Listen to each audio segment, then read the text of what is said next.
याद रखो, ये वही लोग हैं जो 13 वर्षों पहले द्यूत सभा में तुम्हारी पत्नी द्रौपदी के निवृत्त होने का तमाशा चुपचाप देखते रहे थे। किसी ने जीवा तक भी नहीं हिलाई थी। इनमें से किसी एक ने भी उसकी रक्षा के लिए उस समय हाथ नहीं उठाए थे, और वही हाथ आज तुम्हारी हत्या के लिए उठे हुए हैं।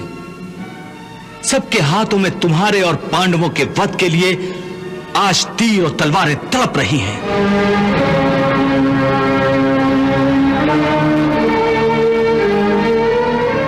क्या यही तुम्हारे अपने हैं जिनके लिए तुम प्रेम और आदर की भाषा बोल रहे हो? हे अर्जुन, तुम इस समय कोई लगन मंडप में नहीं हो, बल्कि युद्ध भूमि पर खड़े हो, और जिन्हें तुम अपना समझ रहे हो वो इस युद्ध भूमि में तुम्हारा स्वागत और आदर सत्कार करने नहीं आए हैं। वो सब के सब तुम्हारा और तुम्हारे भाइयों का नाम अपने अस्त्रों पर लिख कर आए हैं। देखो उनकी ओर, इनकी आंखों में तुम पांडवों की मृत्यु का नृत्य देखने की तृष्णा तड़प रही है, और ये तड़प, ये प्यास केवल तुम पांडवों के रक्त से ही बुझेगी। देखो उनके तेवर,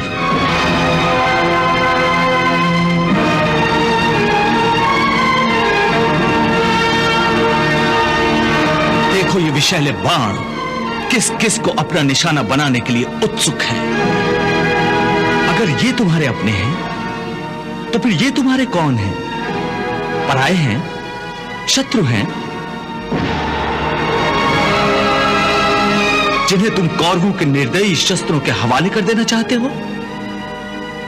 अरे ये तुम्हारे अपने हैं, जो तुम्हारे जीवन और मृत्यु में तुम्हारे साथ हैं, जो तुम्हारे कंधे से कंधा मिलाकर तुम्हारे हित के लिए युद्ध करने आए हैं। हे अर्जुन, इस समय ये सब तुम्हारी गांडीव की टड़कार सुनने के लिए उत्सुक है। हे पार्थ, इस युद्ध भूमि की मध्य रेखा पर खड़े होकर तुम्हारी दृष्टि पर मोह का पर्दा पड़ गया है। अर्धसत्य तो तुम देख रहे हो कि ये तुम्हारे अपने हैं, परंतु ये अर्धसत्य तुम्हें नहीं दिखाई दे रहा है कि ये कौरवों जो तुम्हारे अपने हैं, वो इस युद्ध भूमि में तुम्हें अपने गले लगाने नहीं आए हैं, बल्कि तुम्हारे खून से होली खेलने आए हैं। ये सब जिन्हें तुम अपना कह रहे हो, ये कौरवों एक बात निश्चित रूप से जानते हैं कि यदि उन्हें इस युद्ध में विजय प्राप्त करनी है तो उस महापराक्रमी को अपने रास्ते से हटाना होगा जिसका नाम अर्जुन है।